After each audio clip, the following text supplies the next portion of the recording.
Paz y bien, amados hermanos y hermanas.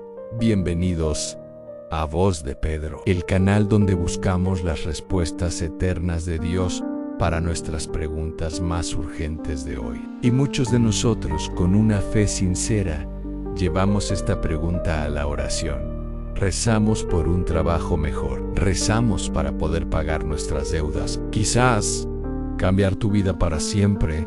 Te pido que te quedes hasta el final. Y si este mensaje ya resuena en tu alma, y esa noche el Señor se le aparece en sueños, ¿qué pedirías tú? Si Dios se te apareciera esta noche y te hiciera esa misma pregunta, pide lo que quieras. Seamos honestos, la mayoría de nosotros, en nuestra situación actual, pediríamos cosas materiales, pediríamos el fin de nuestras deudas, pediríamos una casa más grande, pediríamos salud para nuestra familia, pediríamos una larga vida, o, si fuéramos más astutos, pediríamos poder, influencia, la derrota de nuestros enemigos. En hebreo la frase es Lev Shomia, que literalmente significa un corazón que oye. Y Dios le hace a este joven rey la oferta más increíble que un ser humano podría recibir. No una sabiduría teórica de libros, sino una sabiduría práctica, divina, para poder gobernar al pueblo de Dios con justicia. Le pide la capacidad de escuchar la voz de Dios en medio de las decisiones complejas. Le pide el don del discernimiento, la habilidad de separar la verdad de la mentira, el bien del mal. Su petición está completamente centrada en su misión, en el servicio a los demás. Es la oración menos egoísta que se podría hacer. Una oferta que es como un cheque en blanco divino. Su oración es una obra maestra de humildad, de autoconocimiento y de amor por su pueblo. Dios le dice: pide lo que quieras que yo te dé. Deja tu me gusta como un acto de fe y suscríbete al canal. Admite su miedo, su inexperiencia. Se ve a sí mismo como un niño que tiene que gobernar a una nación inmensa. Y es desde esta profunda humildad que hace su petición, porque lo que vamos a descubrir hoy es solo el comienzo. Podría haber pedido riquezas para superar a todos los reinos vecinos y para discernir entre lo bueno y lo malo. Podría haber pedido la aniquilación de los filisteos y los egipcios. Podría haber pedido vivir 200 años. Tenía el permiso divino para ser egoísta. Luego reconoce su propia insuficiencia. Le dice a Dios: yo soy un muchacho joven y no sé cómo entrar ni cómo salir. Y tu siervo está en medio de tu pueblo al cual tú escogiste. Un pueblo grande, que no se puede contar ni numerar por su multitud. Rezamos por un golpe de suerte, por una ayuda financiera. Rezamos, en definitiva, por dinero.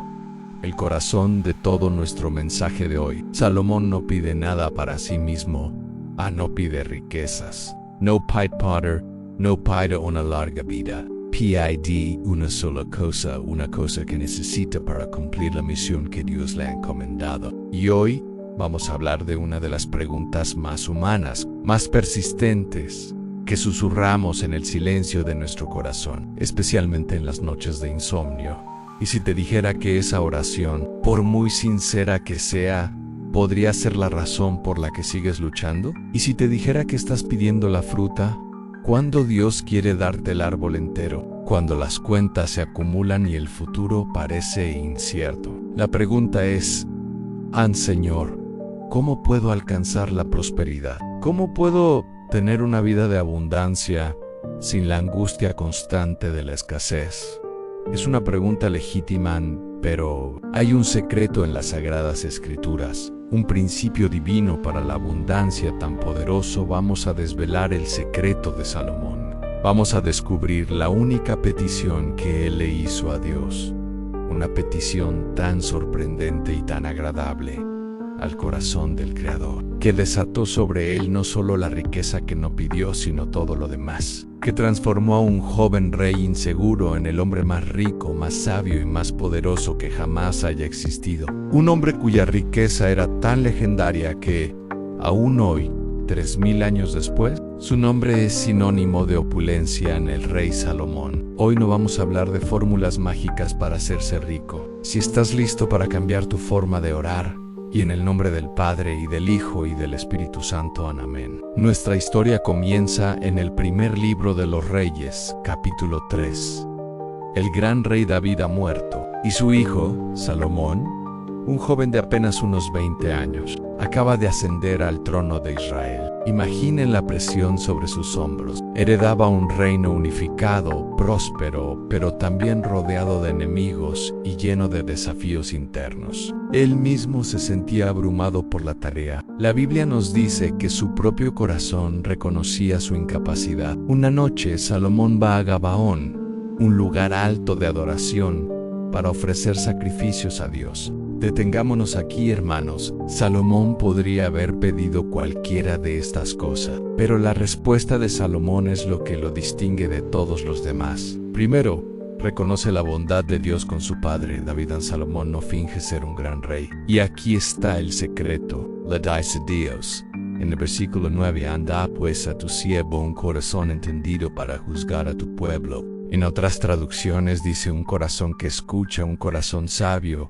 Salomón le está pidiendo a Dios la sabiduría, y la reacción de Dios a esta petición es la clave para entender el principio de la abundancia divina. El versículo 10 nos dice: agradó delante del Señor que Salomón pidiese esto. A Dios le encantó esta oración. Le agradó tanto que su respuesta fue una de las más generosas de toda la Biblia. Y no pediste para ti largos días, y en una medida sobreabundante en he aquí, que te he dado corazón sabio y entendido, tanto que no ha habido antes de ti otro como tú, de tal manera que entre los reyes ninguno haya como tú en todos tus días. Y si anduvieres en mis caminos, guardando mis estatutos y mis mandamientos, como anduvo David tu padre, yo alargaré tus días. Ni después de ti se levantará otro como tú. Porque Salomón pidió lo único que era verdaderamente importante: la sabiduría para servir a Dios. Un corazón que pone a Dios y a su voluntad en primer lugar. En su exuberancia divina, le dio todo lo demás como un añadido, como un regalo extra. No en la sabiduría bíblica. La Jojma hebrea es mucho más profunda. Es una sabiduría que se manifiesta en la vida práctica, en la capacidad de tomar decisiones correctas, de vivir una vida ordenada y exitosa según los principios de Dios. Y la Biblia nos da un ejemplo inmediato y brillante de cómo esta sabiduría divina comenzó a operar en el joven rey. En una de las historias de juicio más famosas de todos los tiempos, le dio la sabiduría que pidió, y además las riquezas, la gloria y la larga vida que no pidió. Dios lo convierte, en ese instante, en el hombre más sabio de la tierra. Ni pediste para ti riquezas, siempre va más allá. Y aquí viene la consecuencia que cambiaría la historia. Ni pediste la vida de tus enemigos, sino que demandaste para ti inteligencia para oír juicio.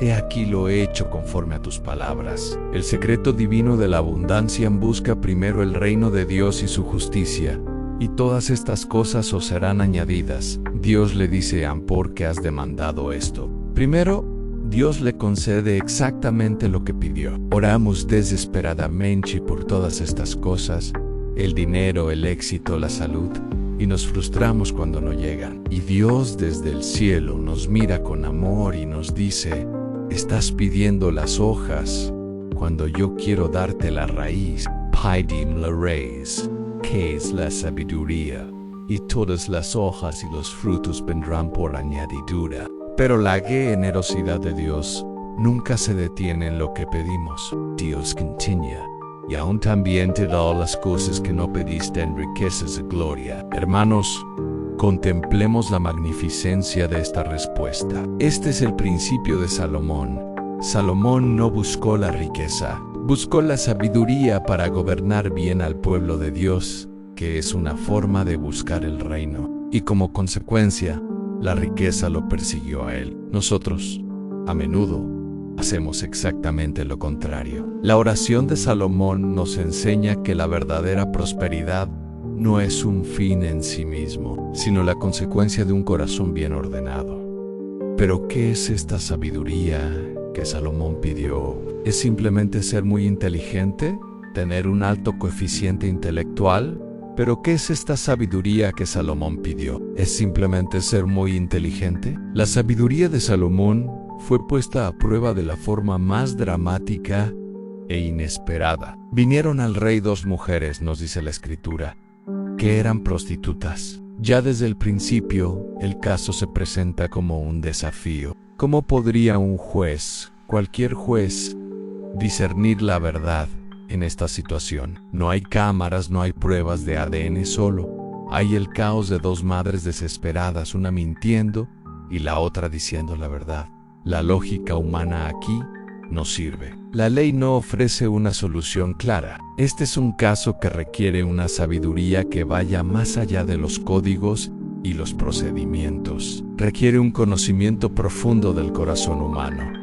Dijo: ni a mí ni a ti partidlo. Su corazón vacío de amor maternal prefirió ver al niño de la otra mujer muerto antes que verla feliz. Si ella no podía tenerlo, nadie lo tendría. Su egoísmo y su maldad quedaron expuestos a la vista de todos. Estas no eran ciudadanas nobles con testigos y reputación. Y sus palabras son el grito más puro del amor maternal que existe. El amor de una madre es, por naturaleza, sacrificial. Prefiere su propio dolor a la muerte de su hijo. Y así, nos dice la escritura, la mujer cuyo hijo vivía se conmovió en sus entrañas por su hijo y le dijo al rey: Señor mío, dad a ésta el niño vivo y no lo matéis. Y entonces pronuncia una orden tan extraña, tan chocante, que toda la corte debió quedar en un silencio sepulcral. Eran mujeres de los márgenes de la sociedad cuya palabra tenía poco valor.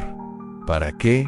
Es una solución bárbara. Pero Salomón no estaba juzgando con la lógica de la ley, sino con la sabiduría del corazón. Él sabía que no necesitaba encontrar una evidencia externa. Necesitaba crear una situación que obligara a la verdad a revelarse a sí misma desde el interior de las dos mujeres. Creó una prueba, no de hechos, sino de amor, que tiene que ver una espada con una disputa de maternidad. Y su siguiente orden es aún más aterradora: partid en dos al niño vivo, y dad la mitad a la una y la otra mitad a la otra. No había evidencia, no había testigos, solo existía la palabra de una contra la de la otra. Tener un alto coeficiente intelectual. Dice: Señor mío, yo y esta mujer morábamos en una misma casa, y yo di a luz estando con ella en la casa. Y aconteció al tercer día después de que yo di a luz, que ésta dio a luz también, y morábamos juntas.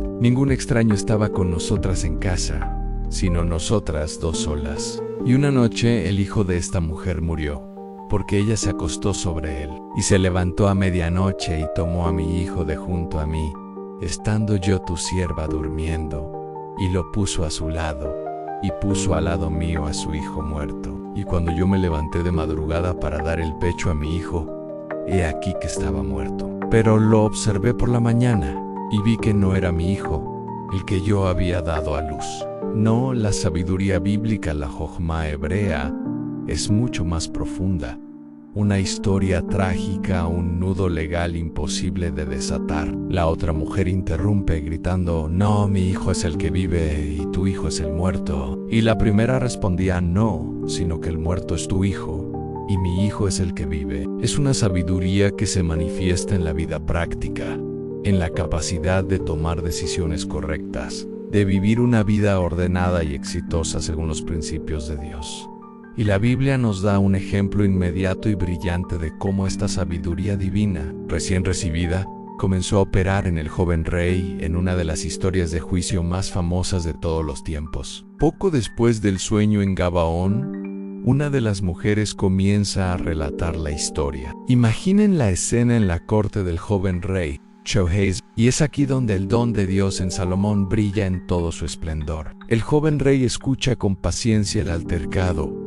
Salomón dijo: traedme una espada. Desde una perspectiva superficial, esta es la decisión de un monstruo. Y la reacción de las mujeres fue inmediata y reveladora. La mujer cuyo hijo estaba muerto, la impostora, movida por una envidia cruel y perversa, estuvo de acuerdo con la sentencia. Pro entonces, la verdadera madre habló.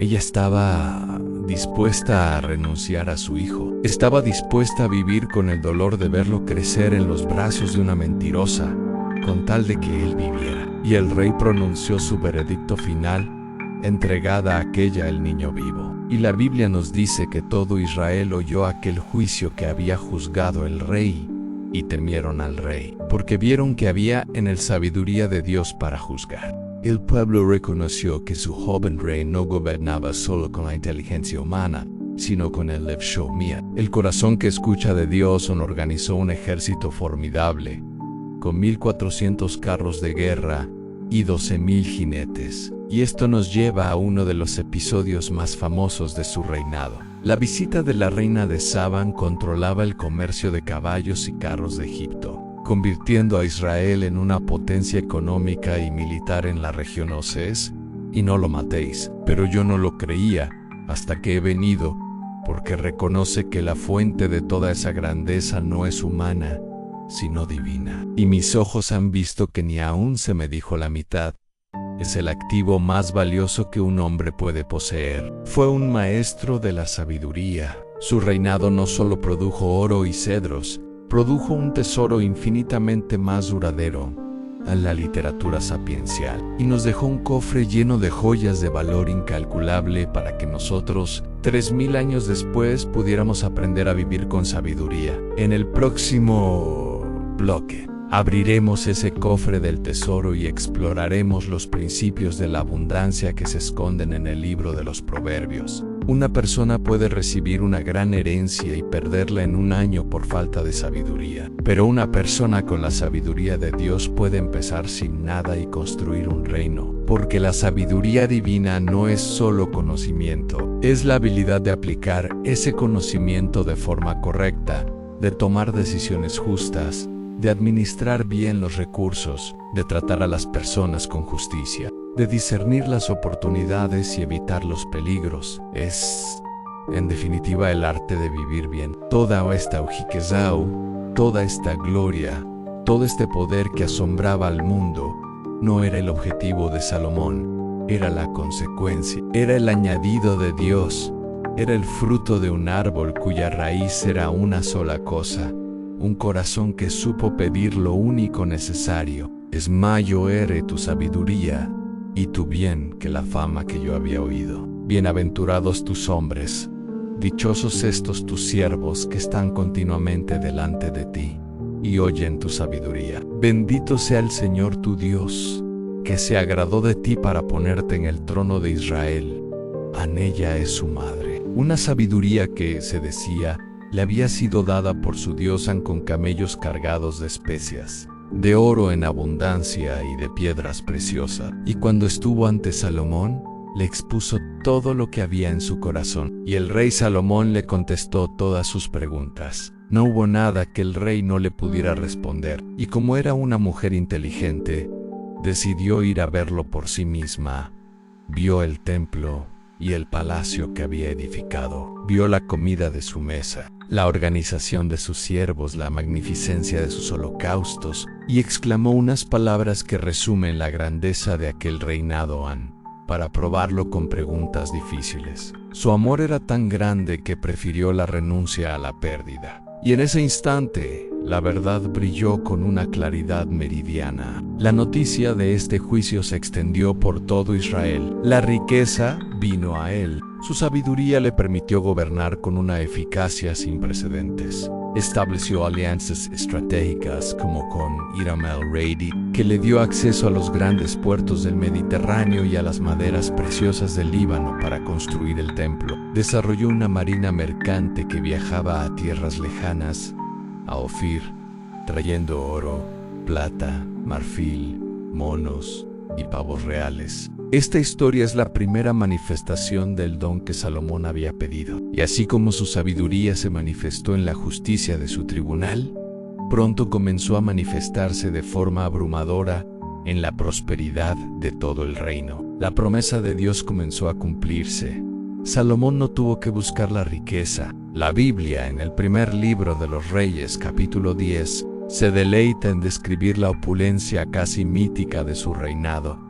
y 300 escudos más pequeños de oro. Hizo un gran trono de marfil y lo recubrió de oro purísimo. El trono tenía 6 gradas, y a cada lado de los brazos había 2 leones, y 12 leones más estaban sobre las 6 gradas. Nunca se había hecho un trono semejante en ningún otro reino, y todas las vasijas y copas del palacio del rey Salomón eran de oro puro. Nos dice la Escritura que en sus días la plata no era de ninguna estima. El oro era en Jerusalén tan común como las piedras, y los cedros del Líbano tan abundantes como los sicómoros de los campos. Nos dice que el peso del oro que Salomón recibía en un solo año era de 666 talentos, una cantidad astronómica, sin contar los ingresos de los mercaderes y de los reyes de Arabia. Hizo 200 escudos grandes de oro batido. Su sabiduría también se manifestó en el poder militar. La fama de su sabiduría y de su riqueza se extendió por todo el mundo conocido. Esta reina, venida de un reino lejano y rico en el sur de Arabia, escuchó los rumores sobre la sabiduría de Salomón. Llegó a Jerusalén con un séquito inmenso, y entonces la reina, al ver con sus propios ojos la evidencia, se quedó sin aliento. Vio la sabiduría de Salomón. Verdad es lo que oí en mi tierra de tus hechos y de tu sabiduría. La reina de Saba, una reina pagana, termina bendiciendo al Dios de Israel. Y aquí, hermanos, volvemos al corazón de nuestro secreto. La sabiduría divina es el verdadero capital, pero Salomón no solo fue un rey sabio. La reina de Saba, una reina pagana, termina bendiciendo al Dios de Israel, porque reconoce que la fuente de toda esa grandeza no es humana, sino divina. Es el activo más valioso que un hombre puede poseer. Una persona puede recibir una gran herencia y perderla en un año por falta de sabiduría, pero una persona con la sabiduría de Dios puede empezar sin nada y construir un reino. Porque la sabiduría divina no es solo conocimiento, es la habilidad de aplicar ese conocimiento de forma correcta.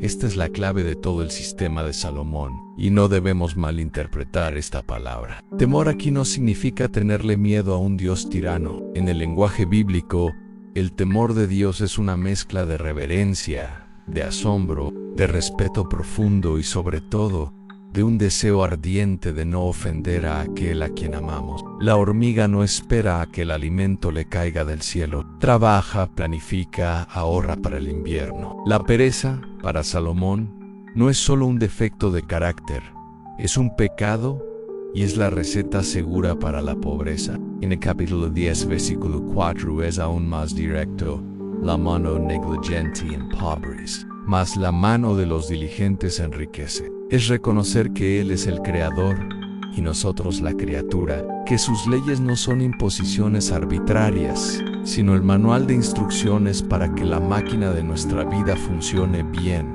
de tomar decisiones justas, de administrar bien los recursos, está destinado al fracaso. Poner a Dios en el centro de nuestras vidas. Salomón nos habla del motor que genera la prosperidad en el mundo práctico, el trabajo duro y la diligencia. En esto la sabiduría bíblica se opone radicalmente a toda mentalidad de lotería riqueza fácil. De nuestras finanzas, de nuestra carrera, de nuestra familia, no es una opción piadosa, es el acto más inteligente y estratégico que podemos realizar. Es el verdadero principio de la sabiduría. Salomón lo sabía, su sabiduría y su riqueza no eran suyas, eran un don que emanaba de su relación con Dios de tratar a las personas con justicia, de discernir las oportunidades y evitar los peligros.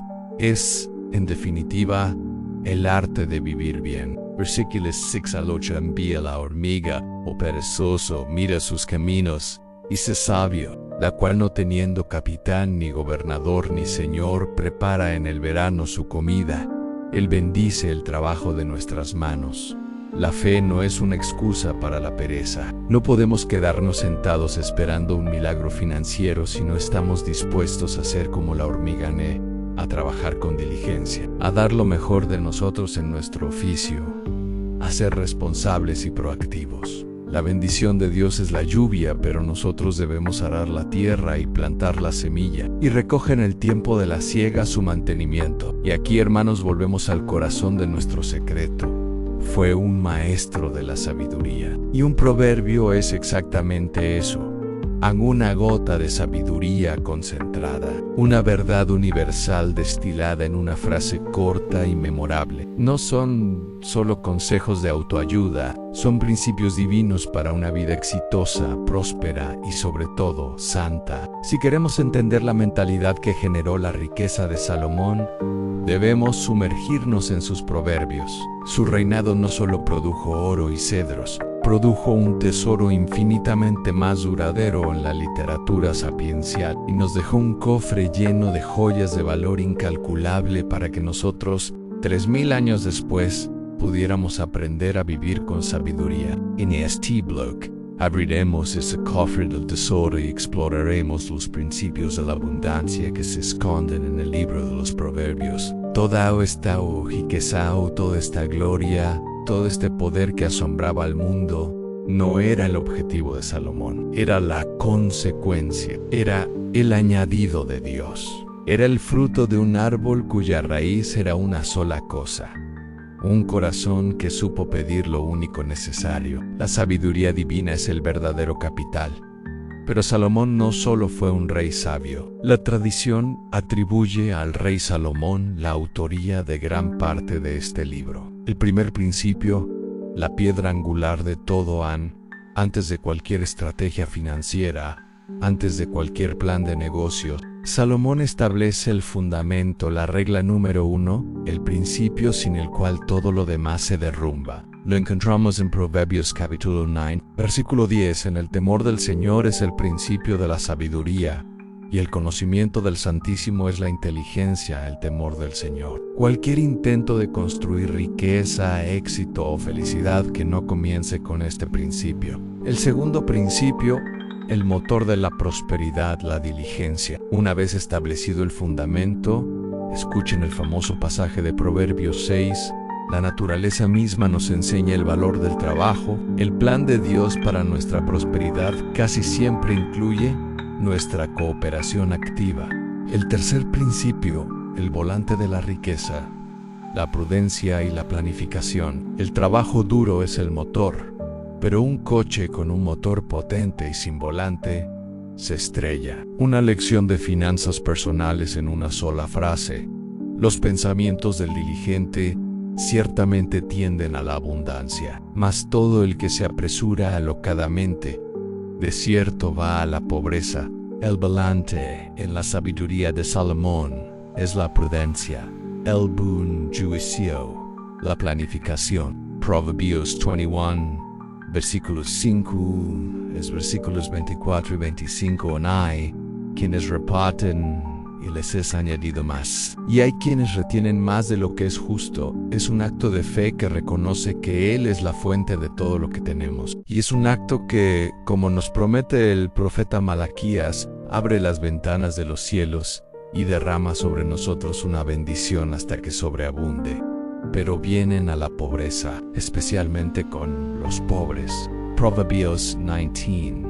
Versículo 17 dice: a Jehová presta el que da al pobre, y el bien que ha hecho se lo volverá a pagar. Su vida es también una advertencia, porque el hombre que recibió la sabiduría directamente de Dios, el hombre que escribió estas verdades eternas, cometería el mismo el más grande de los errores. Una locura que casi destruyó todo lo que había construido y que nos sirve como la advertencia más solemne de toda la Sagrada Escritura. Y esa autosuficiencia es el principio del fin. Como el corazón que supo escuchar a Dios pudo, al final, dejarse ensordecer por otras voces. Esa es la trágica y fundamental lección que debemos explorar a continuación, porque nos habla directamente de los peligros que acechan a nuestra propia alma. Un hombre orgulloso deja de pedir consejo, toma decisiones arrogantes, desprecia a los demás y finalmente se estrella. Imaginen eso.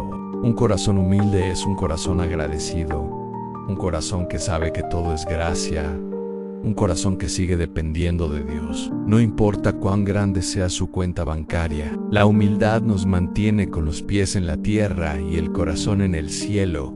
Cuando damos a un pobre, le estamos haciendo un préstamo a Dios mismo y Él se compromete a pagarnos con intereses. sino un verdadero mapa para una vida próspera, ordenada y agradable a Dios, el temor del Señor como fundamento, la diligencia como motor, la prudencia como volante, la generosidad como acelerador y la humildad como sistema de frenos. Un sistema perfecto en el alma generosa será prosperada. El corazón generoso, el que confía en Dios y comparte sus bendiciones, se convierte en un canal por el que fluye la prosperidad divina. Esta es una ley espiritual tan real como la ley de la gravedad. Y el que saciare, él también será saciado. Los pensamientos del diligente también conoció el mayor peligro que acompaña a la riqueza y al éxito en el orgullo, y nos advierte sobre él con una fuerza implacable. Proverbios 16, versículo 18. Es quizás uno de los más famosos. Antes del quebrantamiento es la soberbia, y antes de la caída la altivez de espíritu, es decir, los planes, los proyectos, el presupuesto, el que invierte sin investigar, el que vive de sueldo en sueldo sin ninguna planificación. El mundo nos dice para ser rico, acumulan, guardan, retén, lo tuyo es tuyo. Pero el cielo opera con una economía diferente, una economía paradójica. La prisa y la falta de planificación, nos dice Salomón, son un camino seguro a la pobreza. La sabiduría divina no está reñida con la inteligencia financiera. Al contrario, es su fundamento. La sabiduría nos llama a ser buenos administradores de los recursos que Dios nos da, por pocos que sean. Esto implica pensar antes de gastar, implica tener un presupuesto familiar, implica evitar las deudas impulsivas que nos esclavizan, implica tener un plan de ahorro por pequeño que sea para él. El que se apresura alocadamente es el hombre de las compras impulsivas, el que se deja llevar por la última moda, el cuarto principio en la paradoja divina. Y aquí, hermanos, entramos en un principio que choca frontalmente con la lógica del mundo. Escuchen esta joya de Proverbios 11. ¡Qué misterio tan profundo! En la economía de Dios, la forma de recibir es dar. La forma de enriquecerse es repartir. Salomón nos enseña que la generosidad no es un gasto, es una inversión en el banco del cielo. El aumau generosao será prosperada. Esto se aplica, en primer lugar, al diezmo y a la ayuda a la iglesia. Devolver a Dios la primera parte de nuestros frutos, y se aplica también a la caridad con el prójimo.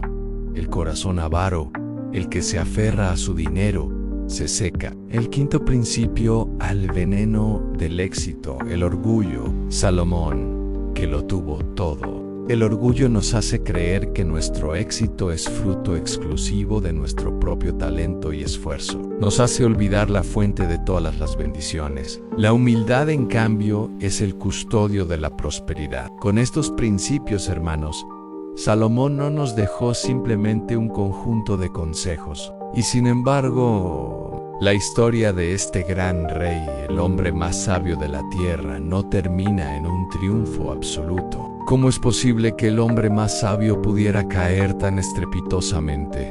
Con estos principios, hermanos, parece que Salomón nos dejó el mapa perfecto para una vida exitosa y santa. El temor del Señor como fundamento, la diligencia como motor, no termina en un triunfo absoluto. Como el corazón que supo escuchar a Dios pudo, al final, dejarse ensordecer por otras voces. Esa es la trágica y fundamental lección que debemos explorar a continuación, porque nos habla directamente de los peligros que acechan a nuestra propia alma. Nos dice: empero el rey Salomón amó, además de a la hija de Faraón. Dios no había prohibido estos matrimonios por racismo o xenofobia.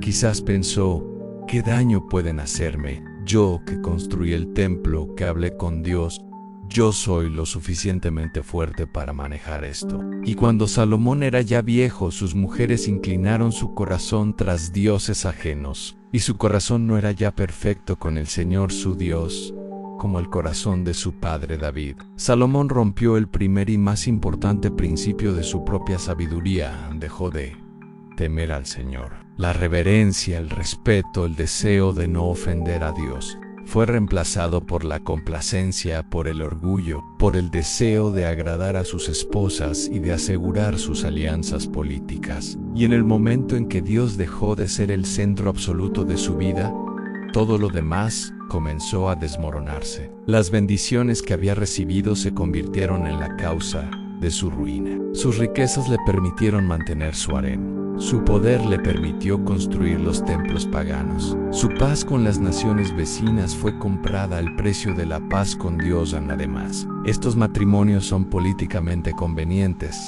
Al principio, quizás solo permitía que sus esposas tuvieran sus propios altares privados, un acto de tolerancia y de conveniencia política. Pero la tolerancia hacia el mal, con el tiempo, se convierte en participación en el mal. Sellan alianzas con los reinos vecinos, traen paz y prosperidad. La prohibición era de carácter espiritual, el mismo orgullo contra el que él mismo había advertido en sus proverbios. Un harén de 1000 mujeres. Imaginen la atmósfera de esa corte, un lugar de intrigas, de celos, de vanidad. El corazón que escucha de Salomón, que en su juventud estaba abierto y silencioso para oír la voz de Dios, ahora estaba lleno del ruido, de las demandas, de los susurros y de las seducciones de 1000 voces diferentes. Confió más en su propia sabiduría y en su estrategia política que en la clara palabra de Dios, y el veneno comenzó a entrar. Lentamente, Dios sabía que estas mujeres, venidas de naciones paganas, traerían consigo a sus ídolos, sus costumbres y sus falsas religiones, y que su influencia poco a poco en la intimidad del hogar terminó construyendo en el monte que está frente a Jerusalén un lugar alto para Chemos, el ídolo abominable de Moab, y para Moloch, el ídolo abominable de los hijos de Amón. Moloch, hermanos, era el dios al que se le ofrecían sacrificios de niños quemándolos vivos. El rey sabio, el elegido de Dios, terminó facilitando la más atroz de las idolatrías en la misma puerta de la ciudad santa.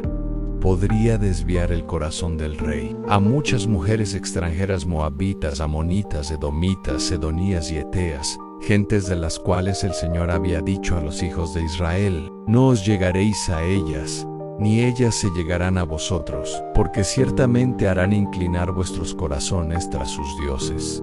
Su vida es también una advertencia. No fue un evento súbito, fue la misma puerta por la que entran la mayoría de las ruinas en la vida de los hombres, en el desorden, en los afectos del corazón, especialmente en lo que respecta a las relaciones. Fue una erosión lenta, un deslizamiento gradual que ocurrió, como nos dice la Escritura, cuando Salomón era ya viejo. Y esta es la primera advertencia para nosotros. Ninguno de nosotros, no importa cuán sabio, cuán santo o cuán bendecido se sienta, es inmune a la tentación. La vigilancia espiritual es una batalla de toda la vida, porque el hombre que recibió la sabiduría directamente de Dios, el hombre que escribió estas verdades eternas, cometería él mismo el más grande de los errores. Una locura que casi destruyó todo lo que había construido y que nos sirve como la advertencia más solemne de toda la Sagrada Escritura.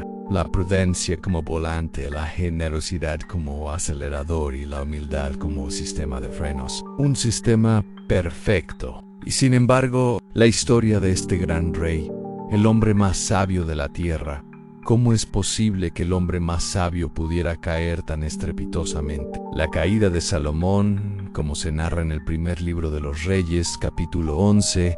¿Y cuál fue la puerta por la que entró la ruina en la vida de Salomón? La Escritura es brutalmente honesta. Aquí vemos el primer paso de la caída, una desobediencia directa a un mandato claro de Dios a Salomón. En la cima de su poder y sabiduría, probablemente pensó que era invulnerable. Fue un acto de orgullo. La Biblia nos da un número asombroso. Tuvo 700 esposas, princesas y 300 concubinas, y sucedió exactamente lo que el Señor había advertido. La decadencia fue gradual, y el hombre que construyó el magnífico templo al único Dios verdadero en Jerusalén es una de las caídas más trágicas de toda la historia de la salvación. ¿Y cuál fue la causa raíz? Y la reacción de Dios fue de una tristeza y una justicia implacables. El Señor se le apareció de nuevo y le dijo: porque ha habido esto en ti, el glorioso reino unificado de Israel. La obra maestra de David y Salomón sería dividido y comenzaría su largo y doloroso camino hacia el exilio y la ruina, todo por la desobediencia de un hombre que lo había recibido todo, a sus mujeres, a sus proyectos, y resumiéndolo todo en una frase que es el estribillo de todo el libro: vanidad de vanidades, dijo el predicador, vanidad de vanidades. Todo es vanidad, y no has guardado mi pacto y mis estatutos que yo te mandé. Después de haber desmantelado todas las falsas esperanzas del mundo, el predicador, en los últimos versículos, llega a la única conclusión que importa. La misma conclusión con la que debería haber comenzado y permanecido toda su vida. Es la síntesis de toda la sabiduría humana y divina. Nos muestra el increíble potencial que tenemos cuando ponemos a Dios en primer lugar, y nos muestra la terrible fragilidad de nuestra naturaleza, la facilidad con que las mismas bendiciones de Dios pueden convertirse en la causa de nuestra caída si no custodiamos nuestro corazón con vigilancia y humildad. Rasgaré de ti el reino y lo entregaré a tu siervo, pues Dios traerá toda obra a juicio juntamente con toda cosa encubierta, sea buena o sea mala. La primera, en su juventud, una oración de humildad pidiendo sabiduría, que le trajo una gloria sin igual. La segunda, en su vejez, un silencio culpable ante la idolatría de sus esposas. ¿Cómo podemos disfrutar de las bendiciones de Dios sin que se conviertan en ídolos que nos alejen de Él? ¿Cómo podemos asegurar que nuestra bendición no se convierta en nuestra maldición? Esa es la sabiduría final que debemos destilar de la vida del hombre más sabio del mundo, para aplicarla a nuestra propia búsqueda de una vida verdaderamente abundante. Una oración no hecha, que le trajo la ruina. Sin embargo, no lo haré en tus días, por amor a David tu padre. Después de haber probado todo, Salomón vuelve al principio. Teme a Dios y guarda sus mandamientos. Vuelve al primer principio de los proverbios y declara que esta es la única realidad que no es humo, es el todo del hombre. Es la única cosa que tiene un peso eterno, la única cosa que perdura más allá de la tumba y que será presentada en el juicio final. Después de haber tenido 1000 mujeres, concluye que el amor humano es frágil. Después de haber tenido todo el oro del mundo, concluye que la riqueza no puede comprar la alegría. Después de haber sido el hombre más sabio, concluye que la sabiduría humana, sin Dios, solo aumenta el dolor. Lo rasgaré de la mano de tu hijo, pero no rasgaré todo el reino, sino que daré una tribu a tu hijo, por amor a David mi siervo, y por amor a Jerusalén, la cual yo he elegido. La sentencia fue dictada. La tradición de la iglesia nos dice que Salomón al final de su vida se arrepintió, y que de este arrepentimiento amargo nació otro de los libros sapienciales de la Biblia, el libro del Eclesiastés. Este libro es el testamento de un hombre que lo tuvo todo, que lo probó todo, y que al final descubrió que todo era vacío sin Dios. Es un libro melancólico, a veces casi cínico, pero de una sabiduría profunda y purificada por el sufrimiento. Es la voz de Salomón anciano mirando hacia atrás, a su riqueza, a sus palacios. La palabra hebrea para vanidad, hevel, significa literalmente humo, vapor, una bocanada de aire. Salomón está diciendo: probé la sabiduría humana y es humo. Busqué el placer y es humo. Acumulé riquezas y construí grandes obras, y es humo. Todo lo que el mundo ofrece, todo lo que se hace bajo el sol, es como intentar atrapar el viento. Es pasajero, no sacia, no perdura. Es el testimonio desgarrador de un alma que buscó la felicidad en las criaturas y encontró solo la desilusión. Pero el libro no termina en la desesperación. El fin de todo el discurso oído es teme a Dios y guarda sus mandamientos, porque esto es el todo del hombre. ¡Qué final tan poderoso! La historia de Salomón es, por tanto, la historia de 2 oraciones. Su vida es un espejo para nosotros. ¿Qué nos enseña esto a nosotros? Que buscamos la verdadera prosperidad, La historia de Salomón es, por tanto, la historia de dos oraciones. La primera, en su juventud, una oración de humildad pidiendo sabiduría, que le trajo una gloria sin igual. La segunda, un silencio culpable ante la idolatría de sus esposas, una oración no hecha que le trajo la ruina. Su vida es un espejo para nosotros. Nos muestra el increíble potencial que tenemos cuando ponemos a Dios en primer lugar, y nos muestra la terrible fragilidad de nuestra naturaleza, la facilidad con que las mismas bendiciones de Dios pueden convertirse en la causa de nuestra caída si no custodiamos nuestro corazón con vigilancia y humildad. Entonces, ¿qué nos enseña esto a nosotros? ¿Qué buscamos la verdadera prosperidad? Estamos pidiendo a Dios que nos cambie a nosotros, no que simplemente cambie nuestras circunstancias. Y cuando nosotros cambiamos, cuando nuestro corazón se ordena según la sabiduría de Dios, nuestras circunstancias a menudo comienzan a cambiar como una consecuencia natural. Esta es la primera lección en orar por sabiduría antes que por riquezas. ¿Cuáles son las bendiciones en nuestra vida que corren el riesgo de convertirse en ídolos?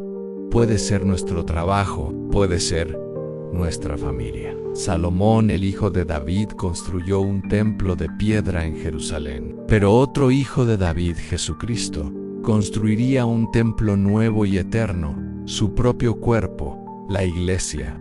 Puede ser nuestro dinero, puede ser nuestra reputación. Todas estas cosas son buenas, son dones de Dios. Pero en el momento en que nuestro corazón se aferra a ellas, en el momento en que estamos dispuestos a pecar para conservarlas o aumentarlas, en ese momento se han convertido en ídolos. A menudo, nuestras oraciones, especialmente en tiempos de dificultad financiera, son oraciones de bombero. Señor, apaga este incendio, paga esta deuda. Por bueno que sea, puede convertirse en un ídolo que nos separe de él. Él comenzó a amar más la paz con sus esposas y con los reinos vecinos que la paz con su diosa, y para mantener esa paz humana, estuvo dispuesto a comprometer su fe, a desobedecer el mandato divino, a construir templos para dioses falsos. El don se convirtió en su ruina. Una bendición se convierte en una maldición en el preciso instante en que empezamos a amar más al regalo que a aquel que nos lo dio. Se conviertan en maldiciones. Es mantener el primer principio de la sabiduría. El temor del Señor es un chequeo diario del corazón. Una pregunta constante: ¿sigue Dios siendo el centro absoluto de mi vida? ¿O alguna de sus bendiciones ha usurpado su trono? Dame este trabajo. Pedimos a Dios que resuelva nuestro problema externo. ¿Cómo podemos disfrutar de las bendiciones de Dios sin que se conviertan en ídolos que nos alejen de Él? ¿Cómo podemos asegurar que nuestra bendición no se convierta en nuestra maldición? Esa es la sabiduría final que debemos destilar de la vida del hombre más sabio del mundo. Su oración fue: Señor, dame las herramientas internas para poder resolver los problemas que enfrento. No pidió que le quitaran la carga de ser rey. Pidió la sabiduría para poder llevar esa carga con justicia, para aplicarla a nuestra propia búsqueda de una vida verdaderamente abundante. La primera lección en la calidad de nuestra oración. Regresemos a la primera oración de Salomón, la que agradó tanto a Dios. Comparemos su petición con las nuestras. Salomón hizo algo radicalmente diferente. Esta es una lección transformadora para nuestra vida de oración. Quizás, en lugar de pedirle a Dios que nos dé más dinero, deberíamos empezar pidiéndole la sabiduría para administrar bien el dinero que ya tenemos. Quizás, en lugar de pedir un ascenso en el trabajo, deberíamos pedirle la diligencia y la prudencia para ser el mejor empleado posible donde ya estamos. Quizás, en lugar de pedir que nuestros problemas familiares desaparezcan, deberíamos pedirle la paciencia, la humildad y la generosidad para ser nosotros el instrumento de paz en nuestra familia. Cuando oramos por las virtudes y la sabiduría, estamos pidiendo por la raíz, no por las hojas. La segunda lección: el peligro de la bendición. La caída de Salomón nos enseña la advertencia más seria de la vida espiritual: